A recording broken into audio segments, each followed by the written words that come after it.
மாமா வரியா மச்சான் வரியாங்கிறப்போ மச்சி வரியாங்கிறப்போ இந்த வாரம் அப்படிங்க நீச்சி வர்ற அளவுக்கு பாட்டு இதுவா இருக்குது. பிரமாதம். ரொம்ப நாளுக்கு அப்புறம் நம்ம இது வந்து திருப்பி இன்னொரு பெரிய ரவுண்டு கொண்டு வரோம்னு நினைக்கிறேன் அந்த பாட்டு. வாழ்த்துக்கள். அது என்ன சார், சண்டே மண்டே பச்சைக்கு சாட்டர்டே சண்டே பச்சைக்கு பச்சைக்கு ஓகே, மண்டே பச்சைக்கு பச்சைக்கு வேலைக்கெல்லாம் போக வேண்டாமா? சாட்டர்டே சண்டே பச்சைக்கு பச்சைக்கு பச்சைக்கு பச்சைக்கு சண்டே சாட்டர்டே சண்டே பச்சைக்கு பச்சைக்கு பச்சைக்கு மண்டே மார்னிங் பச்சைக்கு பச்சைக்கு பச்சைக்கு. Little touch. அது என்னன்னு அது இன்னும் தெளிவா விவேகாவே சொல்லுங்க சார். இது ஆக்சுவலி ஃபர்ஸ்ட்ல எழுதுனது வந்து சாட்டர்டே சண்டே வச்சுக்க வச்சுக்க வச்சுக்க மண்டே மார்னிங் பிச்சுக்க பிச்சுக்க பிச்சுக்கன்னு சென்சார் ஒத்துக்கல. அதை மாத்தணும் அப்படின்னு அதுக்கு பிறகு சரி டச்சுக்கு டச்சுக்கு டிச்சுக்கு டிச்சுக்குன்னு பொருள் இல்லாம ஒண்ணு போடலாம்ன்றதா போட்டது. அதுக்கு எனக்கே பொருள் புரியுது. புரியுதா? எல்லாருக்கும் புரியுது. அதாவது முதல்ல போட்டதாவது கொஞ்சம் இலைமறைக்காக இருந்தது, இது இன்னும் ஓப்பனா இருக்கு சார். அது மாதிரி நிறம் நிறம் ஒரு ரத்தமா அப்படி உங்க பேர்ல எல்லாமே ரத்தம் சொட்டுது. ரத்தம் தான் நிறமா இந்த படத்தை பொறுத்த வரைக்கும்? Correct sir. இல்ல, அவங்களோட நிறம் கேரக்டர்ஸோட நிறம் எல்லாரோட நிறமும் அது ரத்தத்திலயும் கலந்து இருக்கு, அந்த மாதிரி தான் இருக்கும். அதே மாதிரி பச்சந்தி மனிதர்கள் அந்த அந்த கான்செப்ட் ரொம்ப பிரமாதமா இருக்கு. எல்லா மனுஷங்களையும் ஒரு பச்சை இருக்குது. அது இன்னைக்கு இருக்கிற அரசியலுக்கு ரொம்ப பொருத்தமா இருக்குது. அதை கரெக்டா ஃபீல் பண்ணிருக்கீங்க. வெறும் கிளாமர் வெறும் இது மட்டும் இல்லாம அரசியலையும் உள்ள கொண்டு வந்திருக்கீங்க. அது இந்த டைம்லயும் வருது. வாழ்த்துக்கள் சார். இன்னைக்கு இருக்க ட்ரெண்டுக்கு கரெக்டா செட் ஆகும் சார். இது சார், இந்த நிறம்னு சொன்னீங்க, துரோகத்தின் இதுலதான் நிறம்னீங்க. இது அரசியல் துரோகமா காதல் துரோகமா? எல்லா துரோகமும் சார். பொண்டாடி துரோகம் பண்ணலாம், பசங்க துரோகம் பண்ணலாம், நீங்க துரோகம் பண்ணலாம், ஃப்ரெண்ட்ஸ் துரோகம் பண்ணலாம், எல்லா துரோகம் பண்ணணும் சார். உங்களுக்கு நடந்த உண்மை கதைன்னு சொல்றாரு. எனக்கு நடந்தது இல்லை சார். நம்ம இந்தியாவில நடக்கிற எல்லா நடந்தையும் எடுத்து பார்த்ததுல அதுல வந்தது இது. சார் வேலை சார், உங்க பாட்டுல ஒரு பாட்டுல வந்து லைட் ஆஃப்னா எல்லா விளக்கமாரும் ஒண்ணுதான் நீங்க. இதுல பச்சை பச்சை இது பச்சா வச்சதா இல்லது உண்மையா சொல்லுங்க. இப்போ இந்த படத்துல இந்த நூதன அதோதன அந்த மெலடி சாங் கொடுத்து அதை நான் எழுதிருப்பேனா? இது ஒரு கேளிக்கை பாடல் அப்படிங்கறதுனால அந்த கேளிக்கை பாடலுக்குரிய நியாயத்தை செய்யணுங்கிறதுக்காக அதை எழுதுறதான். செஞ்சிருக்கீங்க. நன்றி நன்றி சார். சார் பச்சை பச்சை அதெல்லாம் கரெக்ட் தான். அதுக்கான நிறைய எப்படி தேர்வு செஞ்சீங்க? டான்ஸ் ஆனது பிரமாதம் வந்தாங்க. அது ஒரு புது சில்க் மாதிரி இருக்கு. இவ்வளவு விஷயத்துல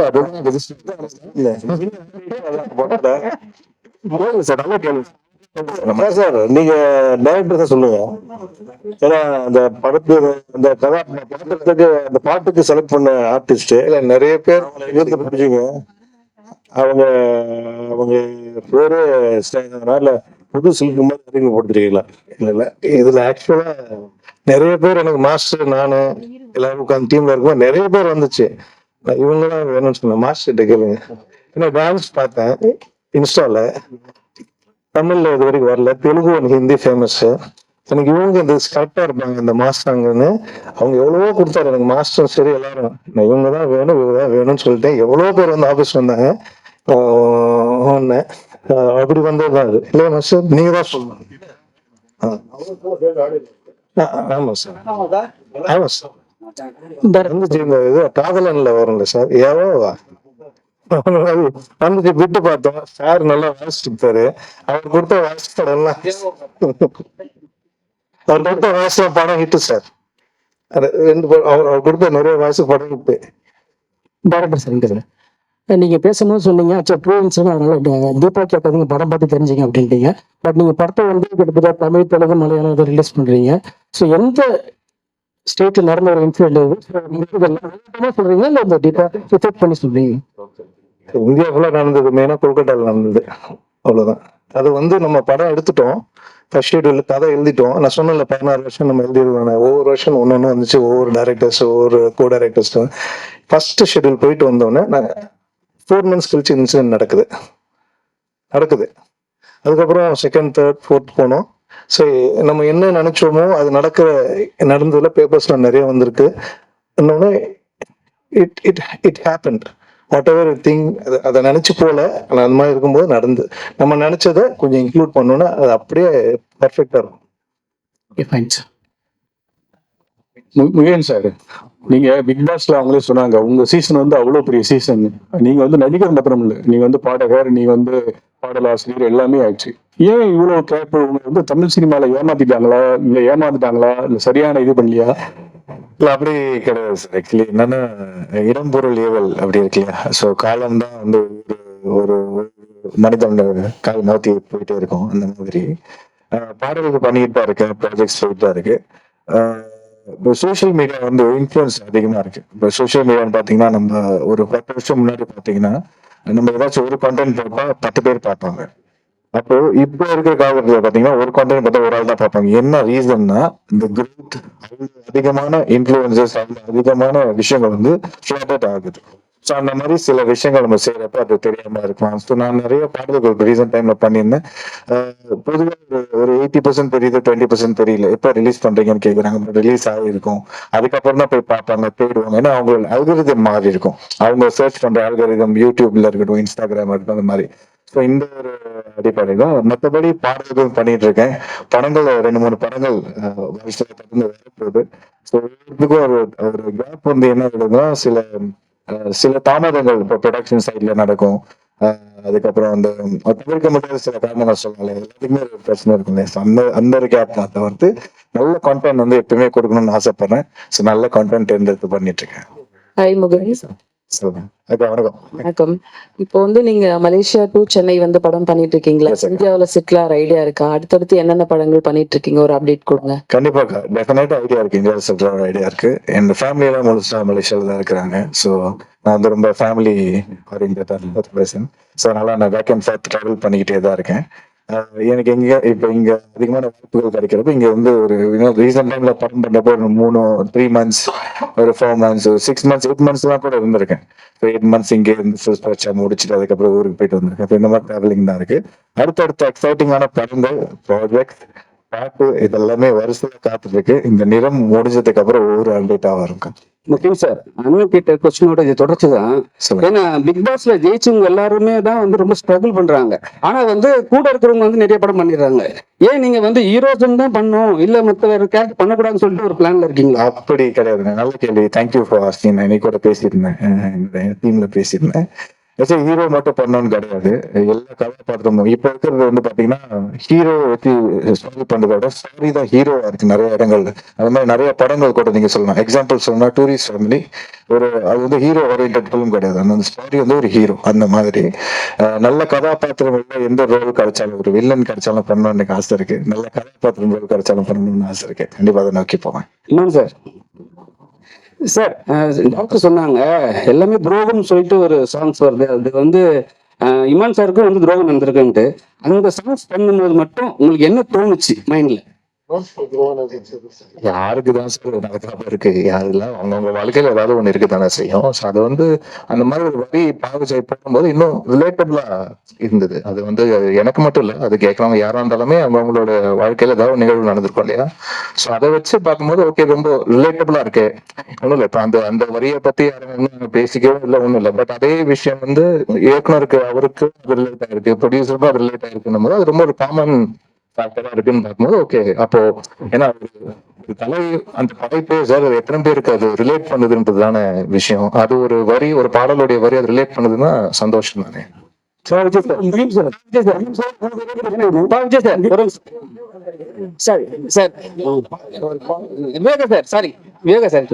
கேளுங்க சார், நல்லா கேளுங்க சார். சரிங்க சார். சார், இப்ப இந்த ஸ்டேஜ்ல எல்லாருமே இன்ஃபுளுசர் சொல்லியிருந்தாங்க. ஆனா நீங்க வந்து 2 வருஷத்துக்கு முன்னாடி ஒரு இன்ஃபுளுசர் மீட் வச்சு ஒரு சங்கம் ஒண்ணு ஆரம்பிச்சீங்க. அது எந்த லெவல்ல இருக்கு? இப்ப இன்ஃபுளுசர் தான் வந்து சினிமா ஆட்டி படைக்கிறாங்களா? ஆனா வந்து நீங்க சொல்லும்போது என்ன சொன்னீங்க, நாங்க ஒரு குரூப்பா ஃபார்ம் பண்ணி அவங்க நீட்டா பண்ணுவோம் நீங்க. ஆனா இப்ப இன்ஃபுளுசர் இப்ப போகும்போது எல்லாமே பணம் கேட்கறாங்க, அதிக லெவல்ல காசு கேட்கறாங்க, ஒரு சின்ன ரிவ்யூ கூட. அது நீங்க எப்படி பாக்குறீங்க? இல்ல, influencers association, south Indian social media influencers association அதனுடைய பிரசிடென்டா இருந்து நான் ஆரம்பிச்சு ஏறக்குறைய 5 நிகழ்வுகள் நடத்திட்டோம்.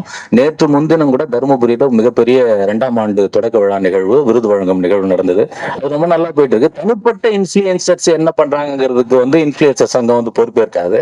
ஒட்டுமொத்தமா எங்க சங்கத்துல வந்து அது மிகச்சிறப்பா நடந்துகிட்டு இருக்கு.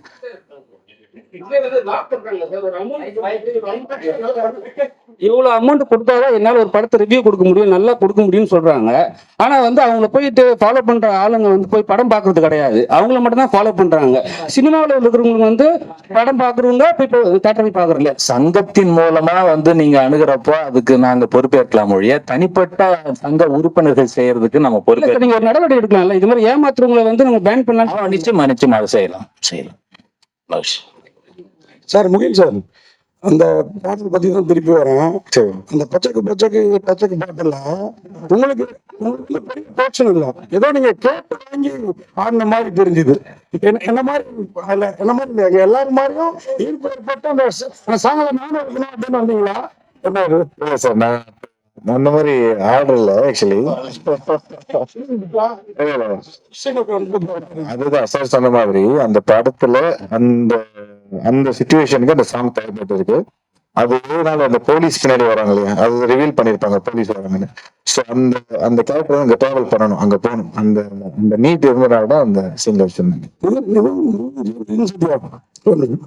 நீங்க ஒரு நல்ல நடிகர், உங்க பாண்டியராஜனுக்கு அப்புறம் அந்த முழு நடிக்கக்கூடிய ஒரு மனிதர். நீங்க இடையில பெரிய நீங்க அவருக்கு மிகன் மாதிரி தான் ஹீரோ வில்லன் எந்த கேரக்டர் வேணாலும் பண்ணுவீங்க. ரொம்ப நாளா கேப் விட்டீங்களா அம்மா அந்த மாதிரி விஷயம், இந்த மாதிரி விஷயங்களா? அப்படிலாம் இல்ல, எல்லாமே என்ன ஆச்சு? நான் ஒரு 4 படம் ப்ரொடியூஸ் பண்ணேன். அதுக்கப்புறம் ஒரு பெரிய நிறுவனத்துல வந்து ஹெட் ஆஃப் ஆபரேஷன்ஸா இருந்தேன். இப்போ I am back into my production. முகம் சொன்ன மாதிரி இடம் பொருள் ஏவல் நல்ல படம், ஒரு தரமான படம், அதுல ஒரு நல்ல கேரக்டர், அதுதான் இனிமே குவாலிட்டி தான் பார்க்கணும். குவான்டிட்டி பார்க்கறது வந்து எனக்கு பெரிய இல்லைன்னு தான் நான் ஃபீல் பண்றேன். இனிமே இந்த கேப் இல்லாம நான் பாத்துக்கிறேன். கண்டிப்பா இயக்குனர் சார், அதாவது இந்தியாவில வந்து தொடர்ந்து வந்து பாலியல் குற்றங்கள் வந்து பெண்களுக்கு எதிராக அதிகமா நடந்துகிட்டு இருக்கு. நீங்க வந்து இந்த பாலியல் குற்றத்தை வந்து இந்த படத்துல மையப்படுத்தி எடுத்திருக்கீங்களா, இல்ல வேற ஏதாவது இன்சிடென்ட்? ஓகே சார், இது உண்மை சம்பவத்தை தழுவி சம்பவமா ஆயிருக்கு. Okay sir. இது இருந்திருக்கு, வந்திருக்கு. அதுவும் இல்லாம இதுக்கு முன்னாடி வந்ததெல்லாம் ஒட்டியே வரும். இது ரொம்ப ஒட்டினது வந்து இப்ப ரீசெண்டா வந்தது. இமான் சார், சார் இந்த தேசிய அவார்டு வந்து தொடர்ந்து வந்து நல்ல படங்களுக்கு தான் வந்து தொடர்ந்து கொடுத்துக்கிட்டு இருக்காங்க. இந்த வருஷம் பயங்கர சர்ச்சையாயிருக்கு. இப்போ வந்து நீங்க இந்த மாமா வாரியா வா மச்சு வாரியான்னு இந்த பாட்டு போடுறீங்க. இந்த வருஷத்துக்கான தேசிய அவார்டு வந்து 2027 உங்களுக்கு கிடைக்குமா? அப்படி கிடைச்சா நீங்க ஏத்துப்பீங்களா அந்த பாட்டுக்கு? ஏன்னா வந்து நிறைய சர்ச்சையாயிருக்கு சார். சொல்றேன், இந்த பாட்டுக்கு அந்த பாட்டுக்கெல்லாம் தாண்டி ஒரு தேசிய அளவுல நம்மளுடைய மாநிலத்துக்கு ஒரு அங்கீகாரம் கிடைக்குதுன்னா அது நம்ம ஒட்டுமொத்த தமிழர்களுடைய வெற்றியா தான் சார் நம்ம பார்க்க முடியும். அவ்வளவுதான். ஸோ அது வந்து சொல்றேன், எப்பவுமே ஒரு வெற்றி அந்த படைப்புக்கு உண்டான வெற்றியா அப்படின்னு பாத்தீங்கன்னா சில நேரங்கள் அது வந்து கரெக்டா ஆமான்னு சொல்லுவாங்க, சில நேரம் இல்லைங்க இதுக்கெல்லாம் அவ்வளவு தகுதி எல்லாம் கிடையாதுங்க அப்படின்னு சொல்லுவாங்க. நான் எப்பவுமே அதை எப்படி பாக்குறேன்னா, ஒருத்தருடைய டிராவல், அவங்க எங்க இருந்து வந்திருக்காங்க, அவங்க என்னவா இருந்திருக்காங்க, இதே துறையில எத்தனை ஆண்டு காலமா அதை வந்து ரொம்ப அந்த இடத்தை தக்க வைப்பதற்குண்டான உழைப்பை எவ்வளவு போட்டிருக்காங்க, அதெல்லாம் சேர்ந்து ஒரு அதுக்குண்டான முத்தாய்ப்பா வந்து ஒரு விஷயம் ஒண்ணு நடக்கும், ஒவ்வொருத்தருடைய வாழ்க்கையில வந்து நடக்கும். அது அவங்க கொடுக்கப்படுற விருது வந்து அதுக்கு தகுதியானதா இல்லையான்னு பாத்தீங்கன்னா அதுக்கு வந்து மாற்று கருத்து இருந்துகிட்டே இருக்கும். அது எல்லாரோட விமர்சனத்துக்கு உள்ளான ஒரு விஷயம் தான். அதை தாண்டி ஒரு நபருக்கு, அதுவும் நம்மளுடைய தமிழ்நாட்டுல சேர்ந்த ஒருத்தருக்கு அது கிடைக்குது அப்படின்னு நினைச்சு பார்க்கும்போது அப்படிதான் நம்ம சந்தோஷப்பட்டுக்கணுமே ஒழிய, ஓகே நம்ம தேசிய விருது அளவுக்கு நம்மளுடைய தமிழருக்கும் இல்லாட்டி இங்கிருந்து நம்ம திரைத்துறையில தமிழ் இருக்கிறாங்களோ இல்லையோ, பட் இந்த திரைத்துறையில நம்ம தமிழ் திரைத்துறையில இருந்து ஒரு சாதனை பண்றாங்க, அந்த சாதனை அளவுக்கு ஒரு விருது வழங்கப்படுதுன்னா அது நம்ம மாநிலத்துடைய ஒரு பைடா பார்த்துட்டு தான் நினைக்கிறேன். அவ்வளவுதான். அதை தாண்டி இது தகுதியானதா இல்லையா அப்படின்றத அந்த ஆய்வுக்குள்ள போகணும்னு நினைக்கிறேன். நிதின் சார், நிதின் சார், உங்க காஸ்டியூம் பாத்தீங்கன்னா வேற மாதிரி இருக்கு. சரி, அது ஏதோ ஒரு கோட் சொல்ற மாதிரி இருக்கு. இப்ப வந்து ஒரு பெரிய நிறுவனத்துக்கு வெளியே வந்து தனியா படம் பண்றீங்க, அப்புறம் வந்து அந்த கட்சியில ஏதாவது போற பிளான் ஏதாவது இருக்கா? இப்போதைக்கு அரசியல் பிளான் எதுவுமே இல்லை.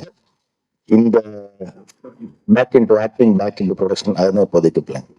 இமான் சார், நீங்க நேஷனல் அவார்டு பேசினா கேட்கிறோம். நேஷனல் அவார்டு ஜூரி மேலேயே நிறைய குற்றச்சாட்டு வருது. அவங்க வந்து நம்மளுக்காக உரிமையா போராடி வாங்கியிருக்கணும், மலையாளத்திலயோ பெங்காலியோ பேசி வாங்குறாங்க, நமக்கு வாங்கல. தகுதியான படம் நிறைய படம் இந்த வருஷமே வந்து அவ்வளவு உள்ள படங்களுக்கு வந்து கிடைக்கல, தகுதி இருக்கோ இல்லையோ சில சிபாரிசுல வாங்குறாங்க அப்படிங்காங்க. நீங்க நேஷனல் அவார்டுனால உங்க அதை கருத்தை பத்தி? அது வந்து ஆக்சுவலா ஒருத்தர் எடுக்கிற முடிவு கிடையாது சார். நம்ம இங்கிருந்து பார்க்கும்போது நம்ம மாநிலத்துக்கு இதை கிடைச்சிருக்கலாமே, இதை பண்ணிருக்கலாமே, இங்க இருக்கிறவர்கள் இதை சொல்லியிருக்கலாமே, இதுக்காக வந்து போராடி வாங்கியிருக்கலாமே, இதெல்லாம் நம்மளுடைய கேள்விகள் இருக்கும். பட் அந்த ஜூரியில இருக்கும்போது வெறும் நம்ம அது வந்து தமிழுக்கு உண்டான குரலா மட்டும் இருக்காது. அது ஒவ்வொரு மாநிலத்திலயும் அவங்களுடைய படங்களும் திரைப்படங்களும் பிளஸ் என்ன திரைப்படங்கள் இங்க நம்ம அனுப்பப்படுது. இப்போ வந்து ஒவ்வொரு அவார்டு விஷயத்துக்கும் வந்து அந்த திரைப்படம் முதல்ல அதுக்காக முறைப்படி அனுப்பப்பட்டிருக்கா, அவங்க அதை பாக்குறாங்களா, அவங்களுக்கு வந்து அது வந்து காட்சி அளிக்கப்பட்டிருக்கா, அவங்க முறைப்படி அதை வந்து ஃபார்வர்ட் பண்ணிருக்காங்க. நிறைய படங்கள் தகுதியான படங்கள் இருக்கும், பட் அந்த கமிட்டிக்குள்ளேயே போயிருக்காது, அந்த கமிட்டிக்குள்ள ஸ்கிரீனிங்குள்ளேயே போயிருக்காது. அப்போ எப்படி வந்து அவார்டு நீங்க எதிர்பார்க்க முடியும்? இதெல்லாம் விஷயங்கள் இருக்கு. ஸோ பிளஸ் அங்க ஸ்கிரீன் பண்ண படங்கள் தாண்டி அங்க ஒவ்வொரு மாநிலத்துக்கு உண்டான அந்த ஜூரி, அதை தாண்டி அந்த ஜூரிஸ் எல்லாருமே கலந்து பேசி ஒரு முடிவு எடுக்கிறதுன்னு இருக்கு இல்லையா? இதுல வந்து பல ஸ்டேஜஸ் இருக்கு. ஸோ அதனால வெறும் நம்ம இங்க தமிழை சார்ந்து இங்க இருக்கிற ஜூரி மெம்பர்ஸ் மட்டுமே ஏன்னு கேள்வி கேட்கறதோ குற்றம் சொல்றதோ அது வந்து சரியா இருக்காதுன்னு என்னுடைய அபிப்பிராயம் சார். ஹீரோயின் மேடம், ஹீரோயின் இங்க சினிமாவில் மொத்தமா பாத்தீங்கன்னா இந்தியா ஃபுல்லாவே நிறம் அப்படின்றது ரொம்ப முக்கியமா இருக்கு. அதுல பாத்தீங்கன்னா ஒயிட்டை மட்டும்தான் நல்லா தேர்ந்தெடுப்பாங்க, பிரைட்டா இருக்காங்களா அழகா இருக்காங்களான்னு. பிளாக் கொஞ்சம் இதுவா இருந்தா கூட அவங்க வந்து ரிஜெக்ட் பண்ணிடுவாங்க. ஸோ இதை எப்படி பாக்குறீங்க? ஏன்னா சமீபத்துல பிரியாமணி போயிட்டு பாலிவுட்ல போய் அவங்களே சொல்லியிருக்காங்க கருப்பா இருக்கிறதுனால எங்கேயே ஓரம் கட்டிட்டாங்க அப்படின்ற மாதிரி. ஸோ இதை எப்படி பாக்குறீங்க? புரியலையே. அதாவது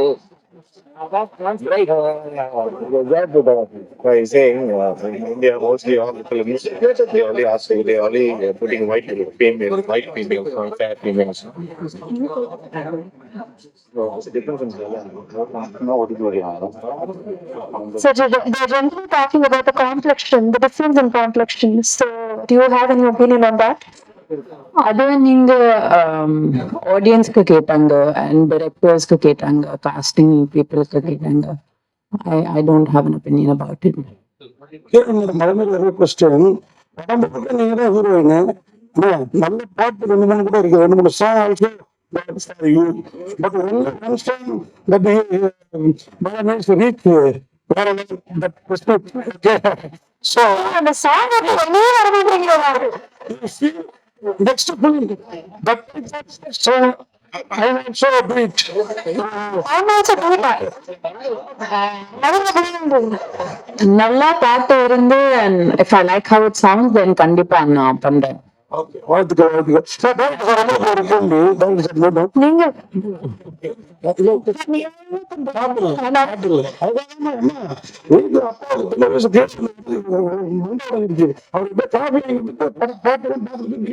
படம் பார்க்கறதுக்கு ஆர்வமா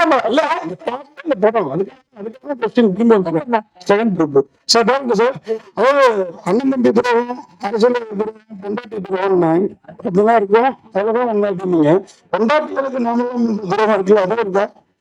அது இதுல வரல சார், பொதுவா சொன்னது சார். அது துரோகம்னு அந்த துரோகம் இல்ல சார். நம்ம அவங்க கவனிக்காம இருக்கோம்ல, வீட்டு வேலை பண்ணிட்டு எந்த லேடிஸும் மதிக்கிறது இல்ல, வீட்டு வேலை பண்ணிட்டு அதுவே துரோகம் தானே சார். வெளியில இருக்க உலகமே ஒண்ணுன்னு பார்த்துட்டு வீட்டுல உழைக்கிறவங்க விட்டுடுறோம்ல, அந்த துரோகத்தை சொன்னேன், வேற எந்த துரோகம் இல்லை. நன்றி sir. Thank you to the press and media. அப்படியே நம்ம ஆடியோ லான்ச் பண்ண போறோம். So I like to welcome the singers Srinisha அவர்கள் அண்ட் நிறம் திரைப்படம் வரக்கூடிய August 28 approach all regional languages வெளியாக இருக்கு. ஸோ நிச்சயமா படத்தை கொண்டு போய் மக்கள்கிட்ட சேர்த்து நல்ல ஒரு வரவேற்பு கொடுக்கணும் அப்படிங்கிறது படத்தின் குழு சார்பாக ஒரு அன்பான வேண்டுகோளா வச்சுக்கணும். மேலும் ஒரு பெரிய நன்றி. I would like to congratulate the music composer Imran sir for bringing all the tracks and film to life. அது கீழே இன்னொரு சாப்டர்ல கீழே பின் பண்ணிட்டேன்.